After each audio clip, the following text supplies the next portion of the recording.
All right, let's have a conversation. Detroit Lions Nation, One Pride Nation, we in the building. I do appreciate everybody for checking in and supporting the channel.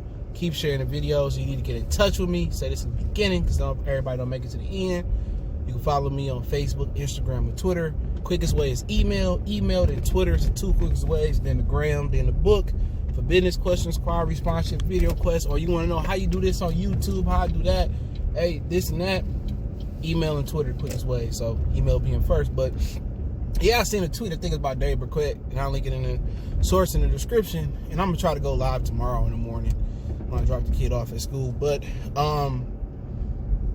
they said that Patricia is still going to let Paul Pasqualoni call plays. Now, I really thought that Patricia actually really did call the plays. I still think I thought he really did call the plays. I know they say Pasqualoni called the plays, but you know, he said he's still gonna do it. You know, that remind me of Jim Caldwell. Okay, at the end of the day, my livelihood, my integrity, my finances, my family, food on my table come first. Fuck your feelings. I don't care how long we've been friends, we blood. Business is business, and if you ain't getting the job done, you got to take a back seat. All right. And Jim Caldwell made that very same mistake, letting Jim Bob Cooter and Joe Lombardi Joe Lombardi then Jim Bob Cooter continue to call plays when he should have took over the reins. Now, I understand it's a lot. You know, coaching the team is more than what you think it is. Y'all be like, well, you know, Brady Hope just didn't, you know, he didn't wear a headset. You know, he really wasn't coaching the team or whatever it may be. And at the end of the day, it's a lot more. It goes from scheduling practices, dealing with all the position coaches, dealing with personalities on the team, people having problems. It's like being a manager at a job. You know what I'm saying? That's exactly what it is. And I worked in management for a minute, and it just didn't seem like to be me, for me. All right? And I was managing like 20-some people. You know, you had to deal with everybody's problems. Oh, I can't be here. Oh, I'm going to be late. I got to do this. Oh, my mama toenail hurting. And it's a lot, man. So coaching ain't just calling plays. And you can see in Cleveland, Freddie Kitchen finding that out. It's personalities, keeping this guy happy. You know what I'm saying? It's hard to call plays and coach a football team. You putting schedules out for practice. You putting schedules out for when the team bus coming. You putting schedules out, you know, for what hotel we staying at. Oh, we got a West Coast trip. We gonna leave Tuesday. We're gonna leave Wednesday. We're gonna leave Thursday. You know, so it's a lot to deal with. Then you checking up with your position coaches and going over their game plan for the week. Then when you get to game day, then you going through, hey coach, we gonna 4th and inches. We going for this, or it's a lot to go over, man. It's a lot to go over. And sometimes when I get irate at Patricia, I got to remember that you got to give this dude a chance to turn around. Even if he goes in reverse, and life has showed me sometimes you got to take 3 or 4 or 5 steps forward to get 15 or 20 steps forward. Sometimes it might be 3 or 4 steps backwards to get 5 steps forward, but in the long run, you will progress. So you know what? When you go out, I come out here yesterday and say, oh, fire Patricia, you know what? My apologies to that one.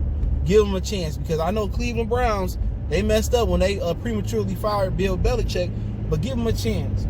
But like I said, it's hard to call plays and install a game plan, you know what I'm saying, and coach a football team, offensively, defensively, and still manage the team. Now, you have some guys that let the defensive coordinator had a defensive. He an offensive guy. He let the defensive coordinator do the defensive thing. You know what I'm saying? So, but you want to be well-rounded, you know. But Pasqualoni is really calling some bullshit. He called a little bit better zone, a little bit more zone yesterday. They play a lot of combo coverage, 2-man under, man underneath, zone. They don't want to blitz. They trust in that. You know, Deshaun Hand, who went out with an injury yesterday, I don't think he came back. My memory could be a little bit murky. They trust in Trey Flowers, and you know, but the way they playing defense, they don't have the personnel to fit that. You know what I'm saying? They don't. So either you need to disguise, or have a hell of a disguise coverages, disguise blitzes, or you need to have hell of a just zone cover thing. I don't really know what the problem is, because when I look at this defense, the front seven is putrid, pathetic. Okay, really, it's only a handful of starters. You know, Trey Flowers, he turned it up now. Flowers, Harrison, and we talking about the guys that's been healthy all year. Flowers and Harrison, that's it. Then Tavai is the only one that I like as a starting linebacker. Even now, Jared Davis is just horrible. Horrible. Can't tackle, can't cover, can't do nothing. So you're looking at your front seven that's been healthy. You're looking on that only 3 starting caliber players in your front seven. Jones, Kennard, you would say Kennard is serviceable, but really, like, you're looking at only 3 starting players in that front seven that's been healthy all year. That's been playing. In the back end, Tavon Wilson is not a starting caliber guy. I feel they should have kept Quadre, okay? But that's just me. Maybe they got plans for Will Harris. Will Harris might grow into something. I don't know. But Slay, Melvin, and Coleman, they good in the cornerback position. Could they do an upgrade with Melvin? Absolutely. But people say, well, Coleman been getting burnt. It's hard to play man-to-man, let alone in the slot. And cover somebody for 10 Mississippi, 8,000 Mississippi. That's hard. That's truly the impossible. You know what I'm saying? In the slot, they can go either way. At least playing outside, you got the boundary. You know what I'm saying? You got the out of bounds to help you be your unofficial 12th defender. But Pasqualoni, man, like, he just out of touch. And I know Patricia going over the game plan with him every week. This is what we gonna do. At some point, you got to sit in that fire, and you got to disguise it. And a lot of times, you notice in watching Michigan with Don Brown, there's a lot of parallels between Michigan and the Lions. I swear it is, but that's another video for another day. But it's a lot of parallels. But Michigan beats teams just because they can't pick up the blitz.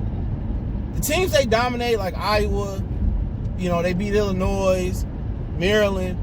A lot of those teams they beaten because they don't have communication amongst the line, and the quarterback don't know how to see where the blitz coming up, or they can't pick up the blitz. Don Brown sending more than you can block, and he disguises it well. That's the credit I will give him. He disguises it well, and teams that can pick up on it and pick up the blitz, and they tear Michigan man coverage apart, they beat Michigan by a country mile, especially with Michigan not having offensive help, really.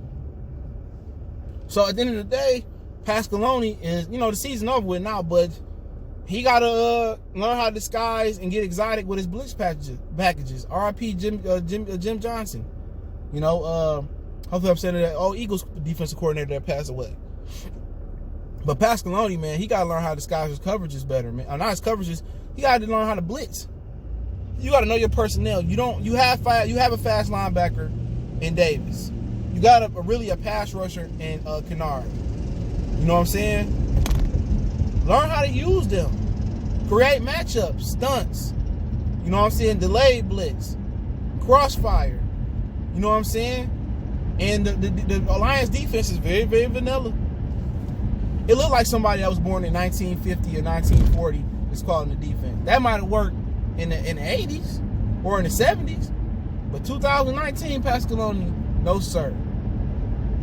Now, Matt Patricia might say, like, yeah, I'm taking the call. I'm going to let Pasqualoni continue to call the plays, but really he be calling the plays. But you know what? If you ain't willing to save your job, you ain't willing to save your ass just because your buddy is your homeboy or he helped you out in the beginning, then it is what it is. Then you ride with your ship and you die with your ship. But right now, this defense is number 32nd in the league. Overall defense, at least it was going into this week. Worst defense in the league. And Matt Patricia hangs his calling card on defense. Now, the offense is pretty much fixed other than running the ball. They ain't functionable, but now the defense not good. But Bob Quinn not going to fire his boy. Even though I wouldn't defend him getting fired, but I do think it's a little premature. But Pasqualoni, they had to get somebody more innovative in there. But one thing, Mike Lombardi, he was on 97 won the ticket the other Sunday. One thing he did say is, other than he know the Lions is going to be in a lot of close games and probably lose most of them, which he's been right so far, is that the Lions don't have team speed, but Matt Patricia has always been that guy. And that guy he was referring to, Matt Patricia being, he's always been that guy that's been conservative. He's always played more coverage than sending pressure. And that's what he said. He says Matt Patricia has always been the guy that sends more that plays more conservative than sends pressure. He said now you look in New England, he said they sending more pressure, they being more aggressive, under whoever the hell the defensive coordinator is over there now. And really, Matt Patricia is overseeing these calls. He's overseeing the play calls, and at the end of the day, they can make it seem like it's a Pasqualoni issue, but it's a Matt Patricia issue too. He helping installing these game plans, he overseeing it, and they just feel like that's the best chance to win. And right now, if Matt Patricia wasn't Bob Quinn guy, let's just say this was Jim Caldwell in here, Matt Patricia would be fired. He would have been fired last year. But just because he buddy with Bob Quinn not going to fire him, knowing what Bill Belichick ended up being in New England, going from Browns to the New England, he going to give him every chance. He going to ride and die with Matt Patricia. He going to ride to get fired with him. And you know what? That's his prerogative. I ain't hating on him. It's the world, corporate America is a buddy system. You know what I'm saying? It's not what you know, it's who you know. I've seen a lot of guys out there who don't know jack crap about a job but get a great position because they mans is a manager, they mans is an owner, and they suck. But right now, it just look like the defense is run by older gentlemen, maybe Patricia or Pasqualoni, they're stuck in their ways and they're scared to switch it up. You know what I'm saying? It's run by conservatives, very conservative people who don't take chances, who scared to break tendencies. You already failing, right? You already failing, but scared to fail even more and scared to change up. It's like every day in America, it's somebody that's going to a dead-end job for 5 years, and they got a better opportunity, or opportunity that could be better, and they scared to take a leap of faith and take that opportunity because they scared of change. There's somebody out there right now probably listening to this video, ain't got nothing to do really pertaining to sports, but it kind of do, that is doing the same thing over and over. But they scared to make a change. They scared to take a risk. They scared to take a leap of faith. And that's kind of what the Lions defense like. They scared to take a leap of faith. They're scared to drop exotic blitzes. They scared to take chances. At the end of the day, if your DBs can hold up for the majority of 10 Mississippi, hey man, if you can get there in 5 Mississippi, they might make an interception. They might throw it Darius Slay way. Justin Colby might can pick it up. Trust your cornerbacks. Trust your safeties. These are the guys you wanted. You didn't want Quadre here. You trusting Will Harris, trusting Tavon Wilson. And you play all these men. You cannot play men and only rush 3 and 4 and expect to be successful, no matter what you playing in the back end. You can play 2 men under. You can play man on one side, zone on the other side. You can combo cover. Whatever you want to do. You cannot play man. You cannot play man and only rush 3 or 4. Zone, you can try to get away with it a little bit. But you still going to need some pressure. You got to send some hot sauce. You got to send some flames, some heat, some fire. Every now and again, you got to disguise. You can't just play coverage. This ain't Matt and Pasqualoni and Matt Patricia. You can't sit back here and just play coverage. Especially, man, somebody's going to get open. Some cornerback gonna slip. Some quarterback gonna miss at the line. Some cornerback gonna get shook up by a double move. Some running back gonna get shook up by a stick and 9. It just happens. And quarterbacks is having a field day, especially on 3rd downs. You have to get exotic. They're like, oh man, Lions don't blitz. We ain't got a max protect. We ain't got a chip. They ain't got no Khalil Mack over there. They ain't got no Von Miller over there. There ain't no LT coming over there, which I consider the greatest football player of all time with Jerry Rice. Ain't nobody to fear over there, one-on-one. Ain't no Ndamukong Suh over there. None. If you're going to play that type of defense, Pasqualoni, to be honest, you need a couple of them guys. You need a Reggie White. You need a Ndamukong Suh. You need a Miller or Khalil Mack on the outside. But hey, it is what it is. Let me know what y'all think about Patricia still enabling Pasqualoni to call the plays, which I still don't believe Pasqualoni really called the plays. Still think Patricia got his finger in the bowl. But hey, Motor City Sports Talk. Appreciate everybody for checking in. I'm going to try to catch the Pistons game today and do a video. They in D.C. tonight. Derrick Rose not playing. If you see my video, Tim Frazier is probable. No, doubtful, so it probably won't play. So my DFS buddies, we firing up Bruce Brown tonight. Luke Kennard, it's Dre Day. Andre Drummond is a must, and he only 10,000 on FanDuel. So it's a conversation we have to have for another day. One time for the one time. Motor City Sports Talk. Love, support. We gone.